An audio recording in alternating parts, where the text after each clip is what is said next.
Welcome and thank you for joining us today. We are starting our webinar of MCIT online admissions for fall 2019. My name is Olivia Roth and I'm the Associate Director of Student Affairs for Penn Engineering Online Learning. Hi, I'm Chris Murphy. I'm Faculty Co-Director of MCIT Online. I am also a faculty member of computer science. I teach software engineering and systems programming and data structures, and was the director of the on-campus MCIT program for the past 4 years.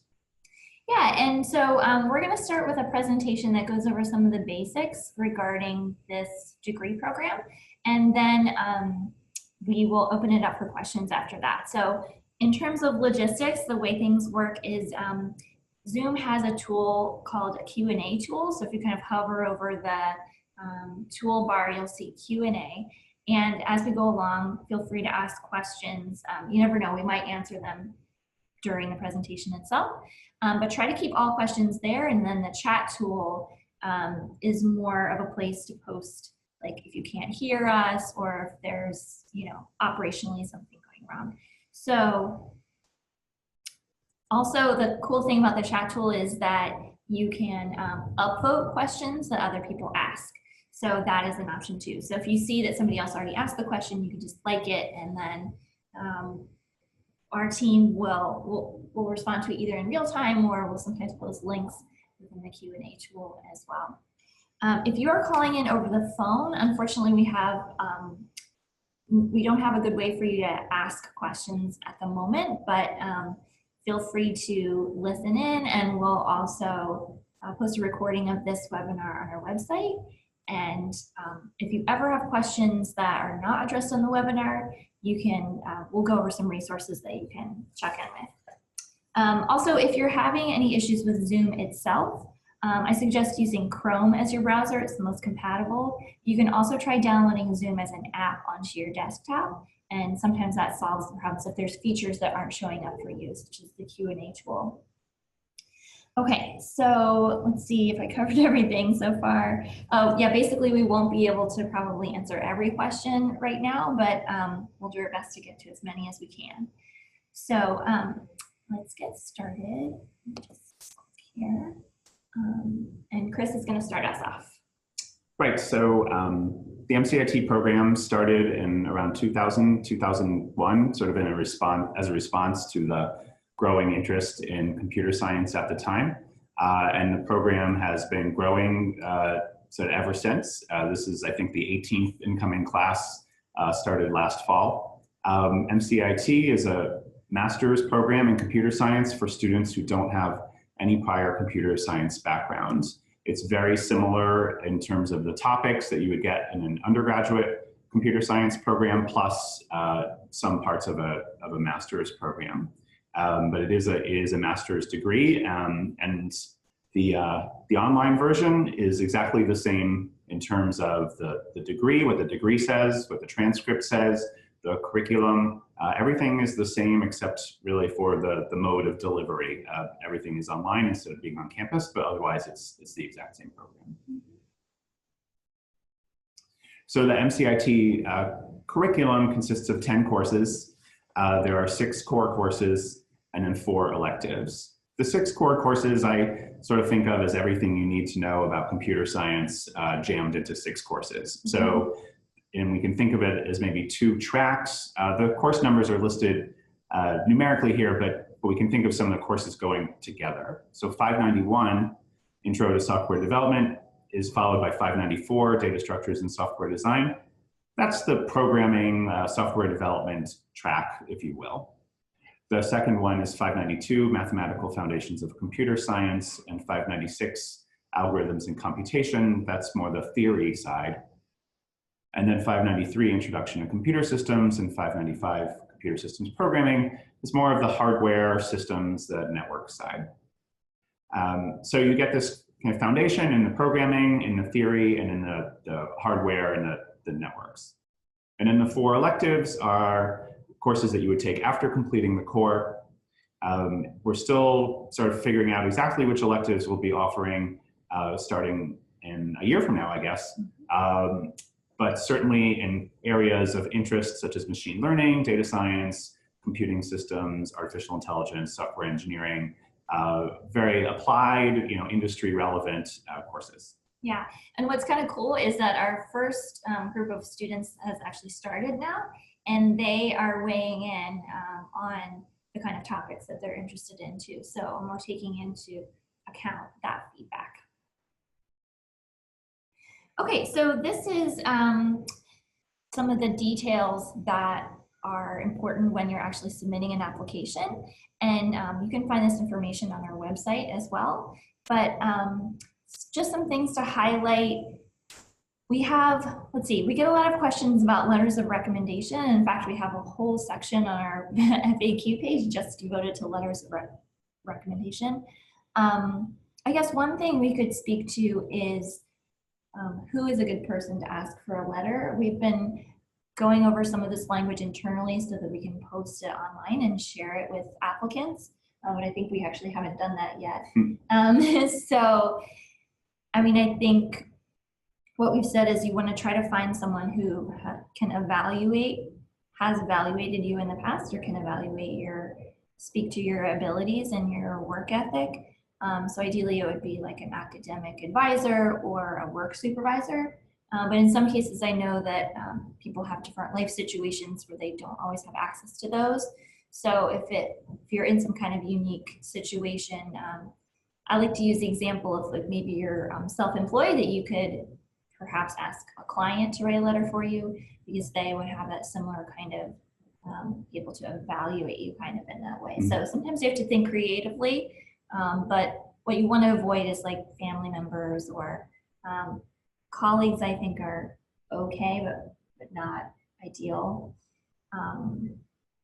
So anyway, there's a lot more details on our website, and I'll actually ask my team to post a link in the chat tool to all of the different FAQs we have about letters. So in terms of transcripts, we do not need your official transcripts unless you're admitted.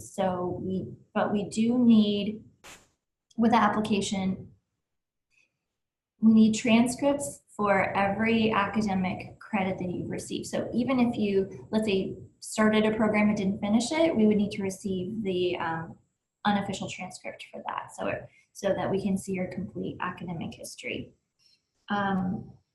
One thing that is perhaps unique from other programs is that we have to receive all of your documents by the deadline. So that means even if you've pressed submit on your application, you may have, for example, solicited letters of recommendation from people, but we might not have received them yet. So even the letters need to be received by the deadline in order for us to evaluate your whole application. Same with if you're submitting TOEFL exam results, which is the English proficiency exam. We need to have that information by the deadline, and same with GRE as well. If GRE is optional, but that has to all be received for us to consider your application. So the cool thing about our application system is that it has a checklist, so that after you've submitted your application, you can see the status of it. So your checklist will say, ready for review once we received your official documents. I shouldn't say official, because it's not your official transcripts that we need. It's the final, I would say the final documents are what we need to receive. So you can see the deadlines here. We have an early application deadline coming up next. It's March 1st. We've thought about calling it the priority deadline, because it, I think, is helpful for you if you get your stuff in earlier. And I don't know if you're hearing this wind, but we're having like torrential wind sweeping around us at the moment. It's a little bit of a funny weather day in the US, but yeah, early application is March 1st. And then another question that we sometimes get is, it says decisions are returned April 15th, and people are like, so does that mean like around April 15th. And it actually means everybody will receive their decision on that day. So it's not really a rolling admissions type of situation. And then there is, if you miss the early deadline, there is another chance to submit for fall 2019, which is May 1st. And that's that deadline. So classes start in August.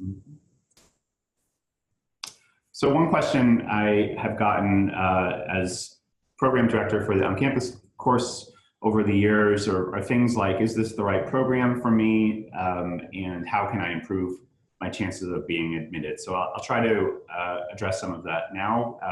What you're seeing on the screen is from the FAQ, where a lot of this, all of this has already been written out, so you can go and read it in case I forget to mention anything. But here's sort of my take on being a good candidate for the program. So MCIT, as I mentioned, is a program that assumes no prior computer science experience. So sometimes I get questions of, I never took a computer science class. Am I qualified to apply? And the answer is absolutely yes. There is no particular background that we're expecting candidates to have other than a bachelor's degree.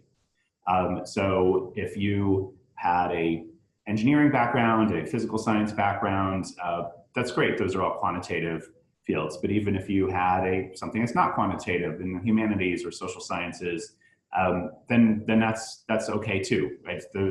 If you have an interest in computing, if you're looking to change your career, advance your career, and you can demonstrate that you have an interest and an aptitude for this, then you are considered a qualified candidate. So I wouldn't say that there's any specific things we're looking for in terms of are you qualified to apply. That doesn't mean you're guaranteed to be admitted, of course, but we wouldn't desk reject you because you never took a computer science class. The flip side of that is this notion of being overqualified.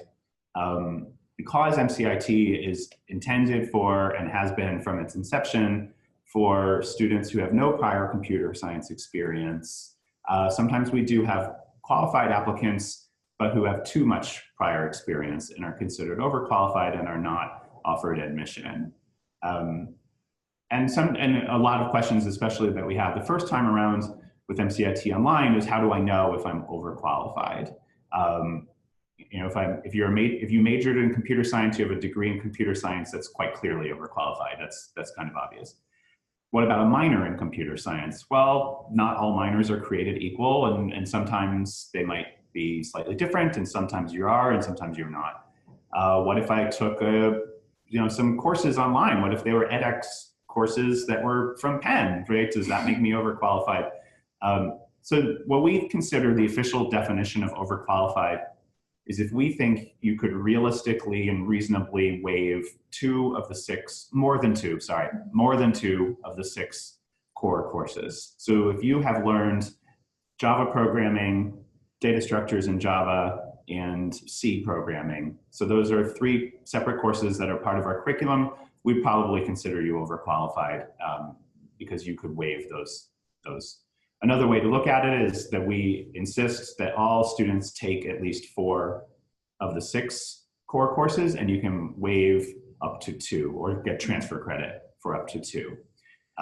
And so it is, when you're thinking of applying, to think about, right, is this the right program for me? It is intended for students with no prior experience. That's what the courses are aimed at. And you may be considered overqualified if you have too much prior experience, and we think you could waive more than 2 of the 6 core courses. I think that there are sometimes situations where students will say, well, I did take a C programming class and an algorithms class in 1997. What about that? And I would say to that, mention that in your personal statement, that maybe you're not looking to waive courses, that you are willing to relearn things that you learned 20-something years ago. And that's fine. I don't think we would consider someone overqualified if they explicitly said, I've learned this material, but I'm willing to take these courses again. But we want to make sure that students are taking the core courses so we can standardize what it means to have this degree, that the students can have this shared experience, and that we're reaching the audience that this program is intended to reach. I guess the other question, is kind of all blurring together, I suppose, these answers, but as the last one, what can I do to improve my application, or what does the admissions committee look for? So I would say that we look for students who are likely to succeed in the program and who are likely to benefit from being in the program. So what does it mean that you're likely to succeed? I think that's things like having a high GPA as an undergraduate or in any master's or post-bachelor programs you've been in. Right, so general academic ability, general quantitative ability, think like how are your grades in math classes and science classes, technology classes. Have you done any online courses that have a certificate that are in that area? So we want to see that there's evidence of quantitative ability. I guess we also need to know somehow that you are determined or have perseverance or motivation to complete this program. It's hard. It's a lot of work. It's a rigorous program. It moves very quickly, and I think to make it even a little more complicated, it's hard to learn online for some people. So we really need to see from your personal statements that this is something that you're going to put the effort into in order to succeed in this program. I would just say it might be hard to learn online, or there's a learning curve. There could be a learning curve. Yeah, because I think the idea is that we can help people who may not have a lot of experience in online learning. But then again, if you do have that experience, we want to know about it because it means you have familiarity with the environment and that you were able to succeed in that kind of. Yeah, absolutely. Right.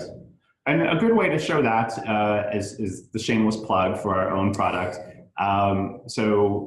Coursera hosts a MOOC called Computational Thinking for Problem Solving, which is not part of the MCIT program in terms of earning credits towards a degree, but is a really good, I'd say, sneak preview for the program. It covers a lot of the topics that you would see in the core. It is a gentle introduction, I suppose, to computing for people without any prior computing experience. If you have, kind of high school math experience, you should be able to follow along. It introduces Python programming. And if you were to complete that, it's a good way for you to understand, is this a topic, an area that you want to go into? Are you able to learn online? Or have you been able to build up your confidence learning online? And it helps us to know, like, are you able to do that as well? So I definitely advise taking that. And then just quickly, so we can move on to your questions, are, how will you benefit from the program? And that's what we want to know is there some career path that you're looking for? Is there some sort of external motivation that's pulling you, some extrinsic motivation that's pulling you? There's a career that you want, or a company you want to work for, or something you'd like to accomplish in your current career that requires having computing experience? Or is there something intrinsic? Is there something you really want to learn that you're fascinated by and that's going to sort of push you through? So those are things that we would like to see in your personal statement, of course, and hopefully are reflected in letters of recommendation as well. Yeah, and so one thing I wanted to address a little bit is people who might be reapplying, who perhaps applied last cycle. And one logistical thing is I think we are getting questions about whether people can reuse the same letters of recommendation that they used previously. And the question is, and the answer is that letters need to be resubmitted. So we can't. We can't go back and and fetch the old ones. Right. Right. So new ones need to be submitted now. Whether or not you ask the same people or not is up to you. But we do need new letters.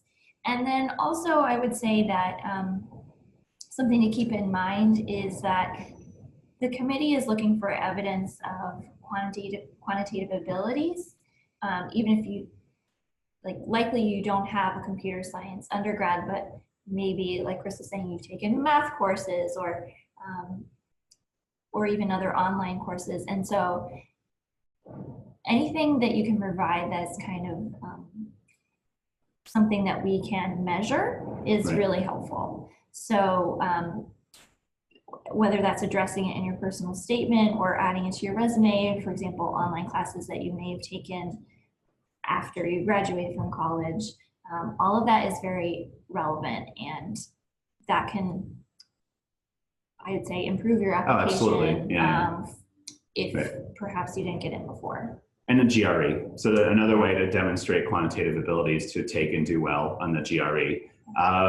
It's optional, so you're not hurt by not taking the GRE, but if you feel that you had a background that was not in a quantitative field, but you want to show that you do have quantitative ability, then the GRE is a good way to do that. Yeah. Okay. All right. So briefly, I wanted to talk about the experience. Not all online programs are the same, and so wanted to give you some ideas of what it's actually like to be a student within the program. So MCIT online students are considered Penn students. That means, as Chris mentioned, the diploma itself does not mention that it's an online degree. It's the same diploma that the on-campus students receive. And you receive a Penn email address. You're considered part of the Penn alumni. So we certainly welcome students into the fold at Penn. And in terms of the flow of the semester, it follows the same schedule as the on-campus programs as well. So we have a spring, summer, fall cadence. Summer is optional, but yeah, MCIT online students can take classes all 3 semesters. You can, if you're a working professional and you need to take a semester off now and then for various reasons, you can do that with a leave of absence. There are no requirements about coming to campus. So coming to campus is optional. For graduation, we will invite you, but you're never required to be on campus. There's also no required real-time sessions within the curriculum. So the lectures are all pre-recorded and the material is all rolled out a week at a time. And then there are live sessions that you can attend, hosted by TAs and instructors and program staff, but it's all optional. So you never have to, rearrange your schedule because of a requirement. And then we use different type of tools like Zoom, which is the tool we're using right now for office hours. The students have access to Slack, which is a kind of like a chat tool. So across the program, all the admin students can communicate via chat, Slack. And then of course we have a lot of other technologies that kind of plug into Coursera and are compatible. We estimate a weekly time commitment of about 10 to 12 hours per course. And that per week, yeah. And that can be a little bit more in the beginning, again, as the learning curve kind of works itself out. But that's the same estimate that we would give to on-campus students as well. So it's definitely different from a non-credit course that you may have taken in the past. It is rigorous. Yeah, I would add, that makes me think that, and you mentioned that the lectures are pre-recorded, but it's not like we put a camera in the back of the lecture hall and recorded the 75-minute lecture that's on campus. All the content is specifically created for this degree program. And again, to refer back to that computational thinking MOOC, I mean, that's the sort of, the sort of content that you would get in terms of like the video length and the style of video and the sort of interaction that you would have with the platform, with the Coursera platform, for instance. On campus, you probably have 3 hours, or actually you always have 3 hours of lecture a week. You wouldn't have 3 hours of video a week. The videos could be anywhere from 30 to 40 minutes per week, or maybe a little bit longer. But you're spending more time kind of learning in different ways, whether it's through answering quizzes, like taking quizzes, if it's interacting with a discussion board for maybe a graded discussion, different types of programming assignments. So the amount of time spent is similar as if you were on campus. It's just spent in different ways. And just one last thing, Olivia alluded to the rigor, and I mentioned it earlier.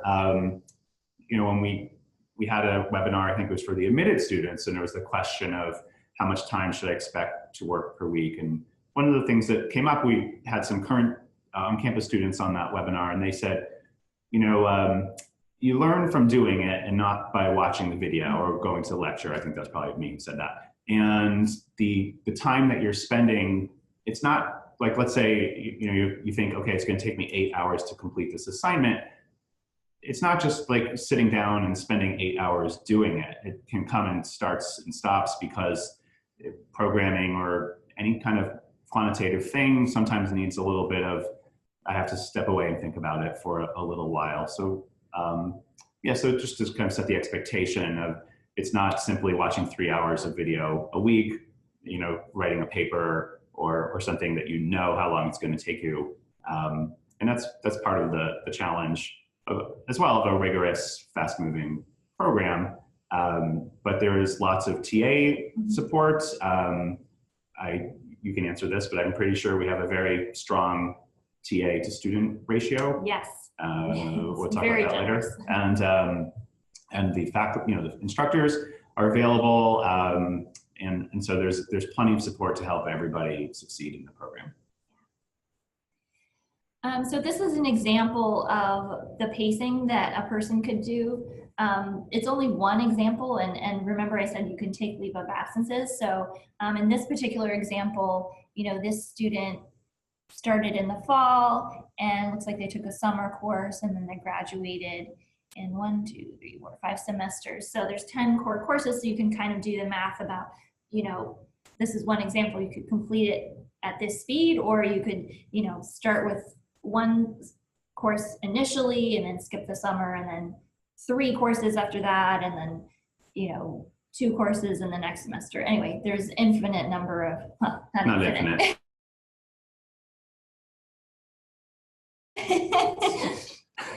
Definitely not infinite number of combinations. And so the way the tuition works is that you pay per course. So 10 courses works out to $25,000 for tuition, and that's total on tuition. And then the fees are also paid per course, so it's $130 per course, but total there's $1,300 in fees. So the total amount that you would pay for the entire program is $26,300. So again, you can see, and we have this chart on our website, but if you wanted to do like a course by course breakdown, if I were to take this many courses per semester, how much would it cost? I should probably have a little asterisk on here that says tuition can slightly go up over time, because that's how the world works. But if you're on leave of absence, if you're not taking a course, you're not paying anything. So it's not like there's a per semester fee. It's not like there's an upfront pay everything and so on. For the whole thing, you're paying per course that you take. Per semester. Yeah. That's a really good point. You would never pay, for all 10 courses right away.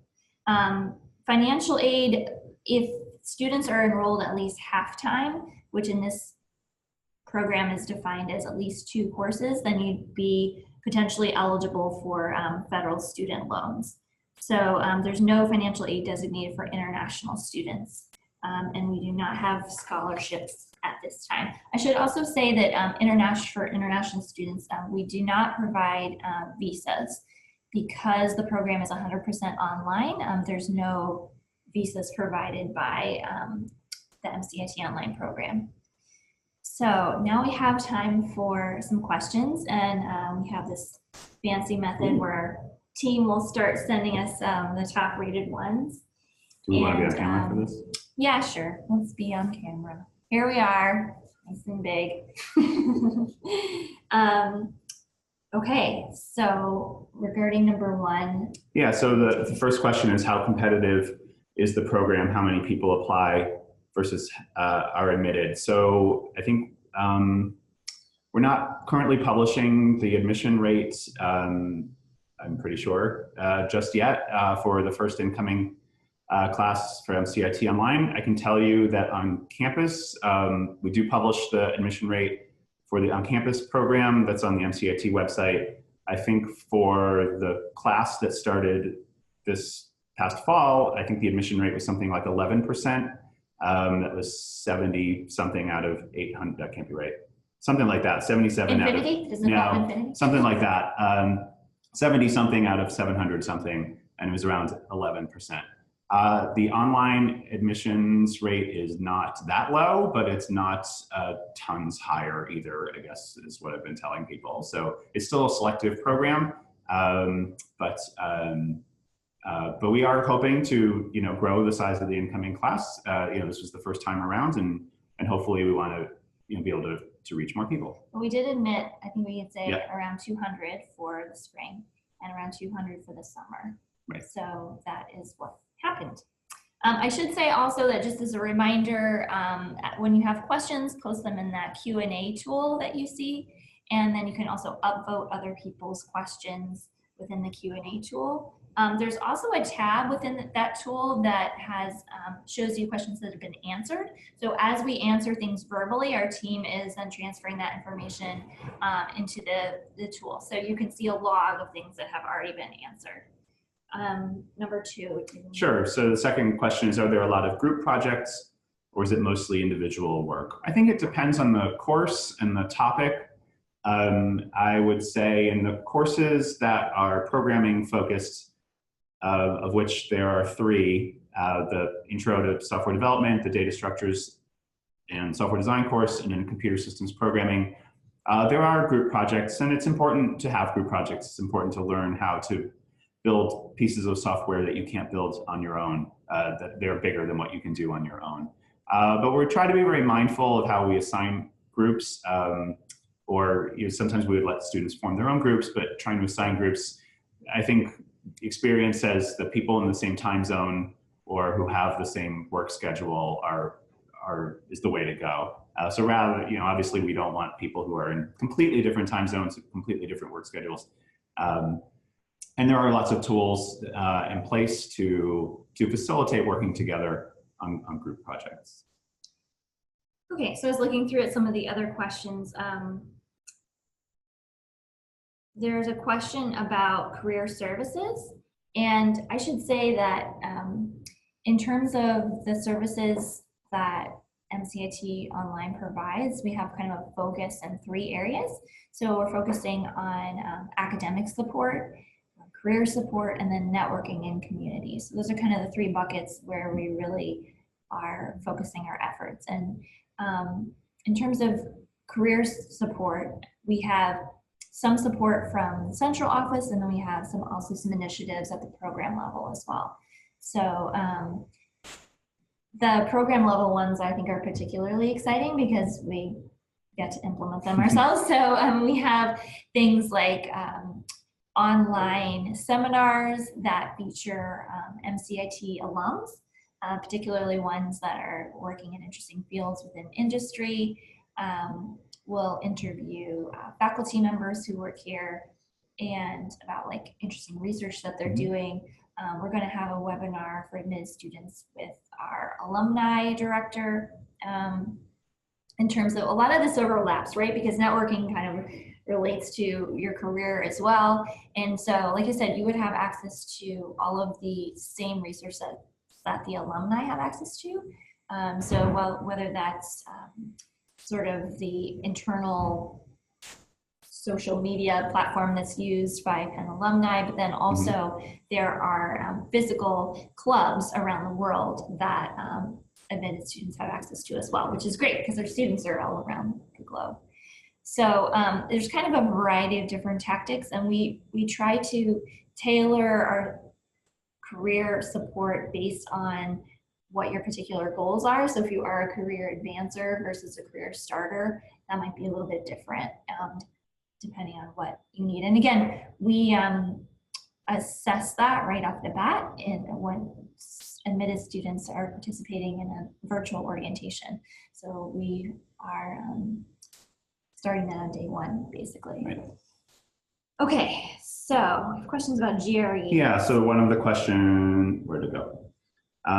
It says, what kind of quant score are you looking for on the GRE? So I wouldn't say there's an official cutoff, and there's certainly not, you can never say there's a number above which you're guaranteed admission. Obviously, you can never say anything like that. I would say and the numbers are published for the on-campus program, And I think the average GRE quantitative score for students admitted on campus is like 167 out of 170 or something. It's quite high, not surprising. Keep in mind that on-campus students are required to have taken the GRE. So of course that's going to raise, I think, because more students are taking it. I really don't know what the online program, what the average GRE score was or anything like that. I'm not even sure, like I know, did a lot of applicants take the GRE? I don't even know, to be honest.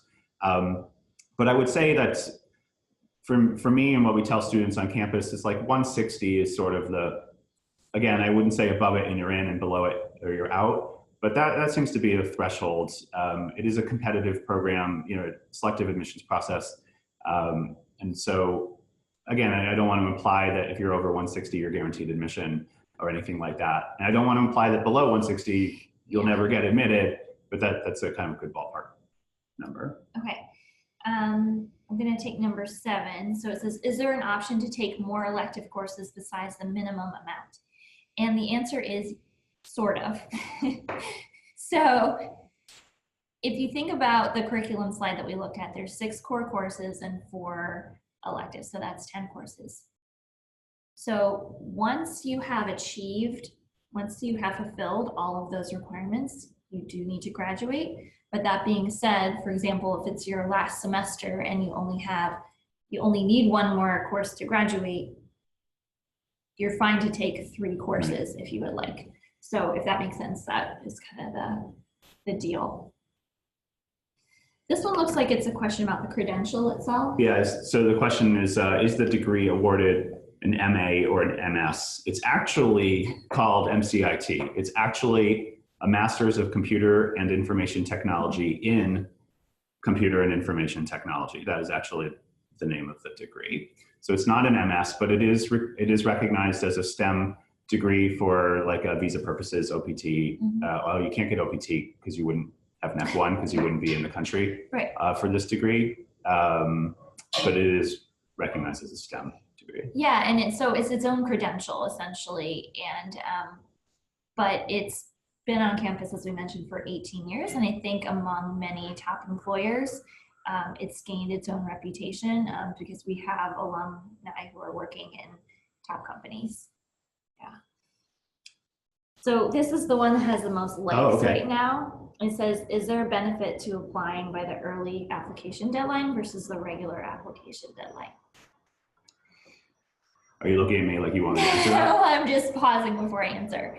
I think I have a standard. So the standard answer is like, we want you to apply when you can provide the best application that you can. And if that is early, great. If you feel that you need more time, then take that time.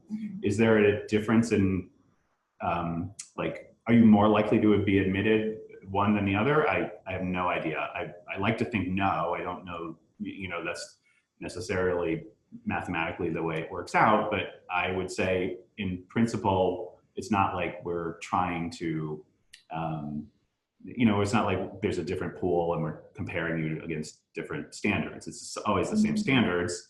So I'm not so sure that you're improving or hurting your chances depending on when you apply versus the rest of the applicants. I guess also, you might want to know earlier if you're going to be admitted to this program. And for that reason, maybe for you, there's a benefit to applying early. Yeah, I think there is a slight benefit in that sense. I mean, there's a benefit to the applicant for sure.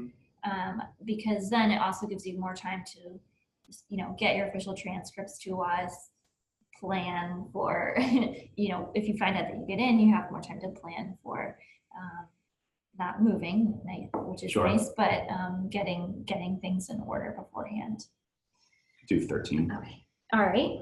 So, so earlier I had mentioned as a side comment that the computational thinking MOOC is a good sort of preview for the MCIT program. And a question that came in and has come in previously is like, how similar is the format of the computational thinking MOOC to the MCIT courses in terms of the videos, the quizzes, peer-reviewed projects, et cetera. So just off the top of my head, the computational thinking MOOC is shorter. It's only a 4-week course, whereas a semester here is 15 weeks, as you'd expect. It's going to be shorter. I think the way that the videos are chunked into 6 to 10 minutes is the same. So you wouldn't get a 1 hour long video. We're working with an instructional design firm who have expertise in online learning, and there is no way they would let us create a 1 hour long video. Some of the videos I'm creating now for the summer course are even as short as 3 minutes. In the computational thinking MOOC, every video is followed by a quiz. I don't think it will be like that in the degree program, but there will be a quiz at the end of each module or each week or each collection of videos. In the computational thinking MOOC, there are many peer graded assignments, especially early on. Partly that's to build community among the people taking it, partly to scale the grading. We don't use that as much in the degree courses. The degree courses, you get a lot more TA graded assessments and then automatically graded assessments, especially for the programming. And then I guess, as you perhaps would expect, if the level of rigor and the time commitment for the degree courses is going to be higher, we're awarding graduate credit for it. So you'd expect it to be more work in that regard. Yeah.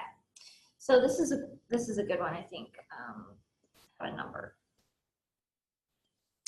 Are those who have gone through boot camps and working in industry without formal academic experience, computer science academic experience, considered overqualified? So I guess I'd fall back on my definition of overqualified, was that you could waive more than 2 courses.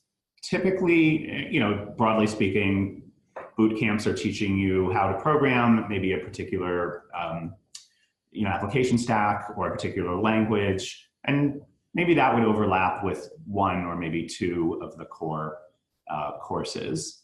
But in terms of overlapping with the computer systems, which is a little more hardware and networking, and in terms of the data, the algorithms and theory courses, which tend not to be covered by boot camps, I think that that's pretty rare. So a boot camp may allow you to waive the intro to Java, intro to software development, and maybe even sort of the data structures course and software design course, but typically not more than that. Second, professional software developer. Again, is it overlapping with more than 2 of the courses? You may have experience with programming, software design, certainly tools, and workflows and frameworks and such, but that may not overlap with the core. What I would always suggest is if it's a concern, I know that you want to know up front, if you look at your background and think, oh yeah, I am overlapping with a lot of these, and there's more detail about what's covered in each course on the website. If you think, I am overlapping too much, then maybe I am overqualified. But if you think it's on the fence, then address it up front in your personal statement and say, these are courses, here are courses that I've never had experience or exposure to networking or to algorithms and so on. And then that would help us evaluate it more straightforwardly. The next question is, will we have to purchase textbooks in addition to the online materials? And I know for the first 2 core courses that there are no required textbooks, that there are some that are recommended but not required. I don't think we can promise that there won't be any required textbooks. What are your, off the top of your head? So for the 6 core courses, 4 of them definitely do not have required textbooks. Mm-hmm. And 2 of them might. I would kind of be surprised, because I think we've had conversations internally about, is it common to require students to purchase textbooks for online courses? And the answer is no. So I would be pretty surprised. Yeah, I would too. I mean, I think the goal is to not require. Yeah. Like I said, I don't want to promise that, but we didn't mention that in the page with tuition and fees and stuff, because we're hoping not to have any additional Totally. costs. Do you want to talk about 18? Number 18 talks about the demographics of the students, and what I will say is that we are seeking diverse students. Absolutely. Yeah. And that, I mean, that's a very broad statement, but I kind of mean it to be broad because we're hoping for diversity in a lot of different ways. So whether that's where you're from or your gender identity or even, you know, whether you have a military background. I mean, yeah, well, you're definitely by design getting a diversity of experience, right? And this is one of the first things I say when I teach MCIT classes on campus is look around. You know, it's very unlikely someone else has the same major as you did, right? It's not like when I earned my master's in computer science, we all had bachelors in computer science, right? But so you are getting diversity in the experience. I'm okay with talking about on campus. On campus, we have somewhere like 45 to 50% women in the on-campus program. And I think online we're perhaps not that high, not as high as we would like to be, but around there.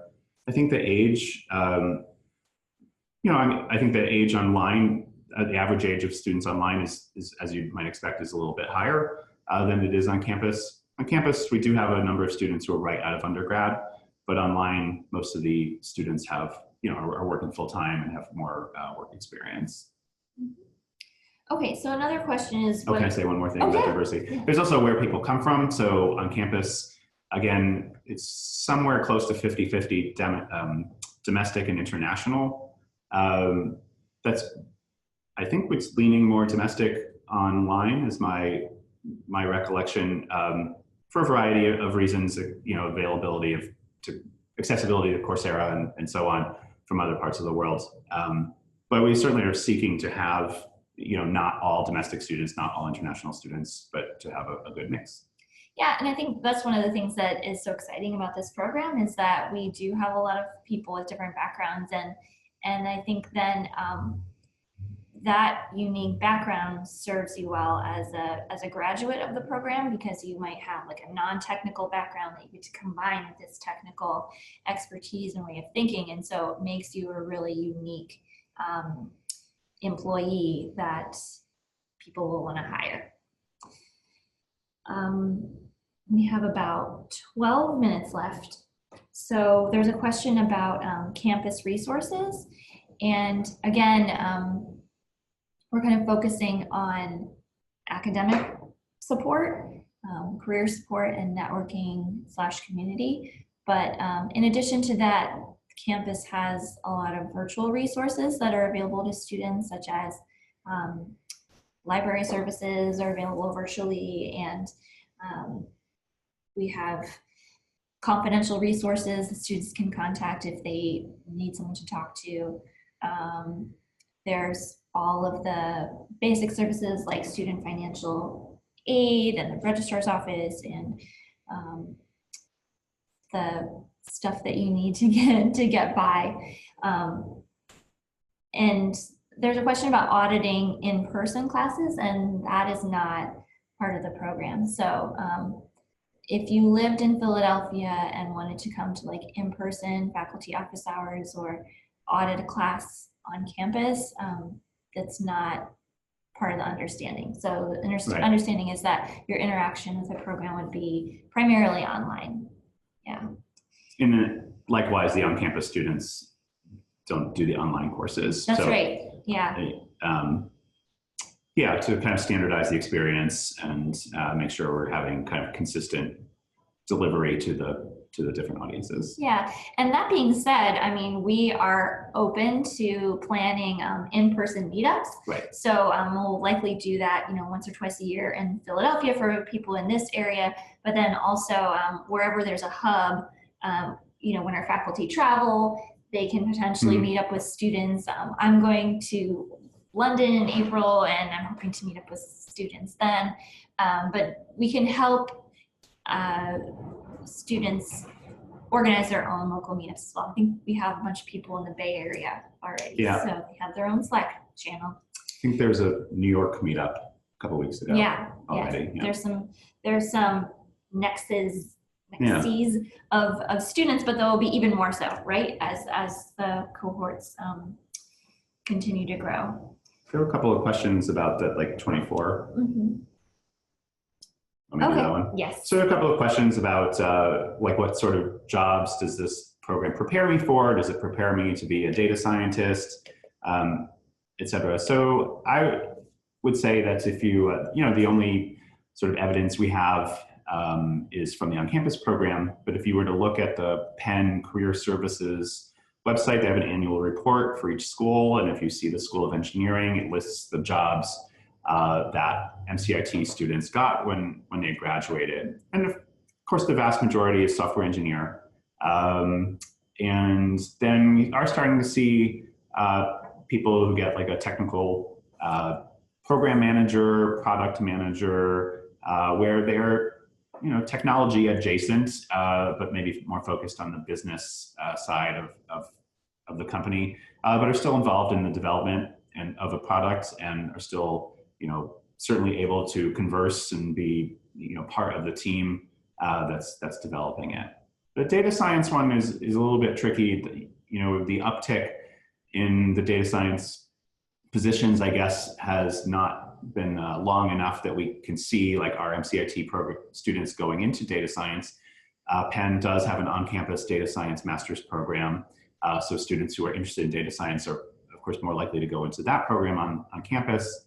I would say that, what MCIT is preparing you for a career in computing for all that that entails, and it's giving you a foundation of programming, theory, systems. It's not just teaching you skill, but giving you the foundation of computing so that you can continue to accrue skills throughout your career.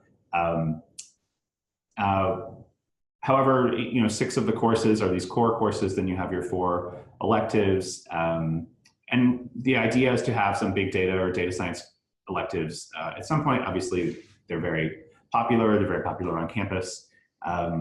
So I wouldn't say, I suppose in fairness, that's not the thrust of the program is not specifically data science, but I do think that you are enabled to learn the skills through the program that you need in order to get a job as a data scientist.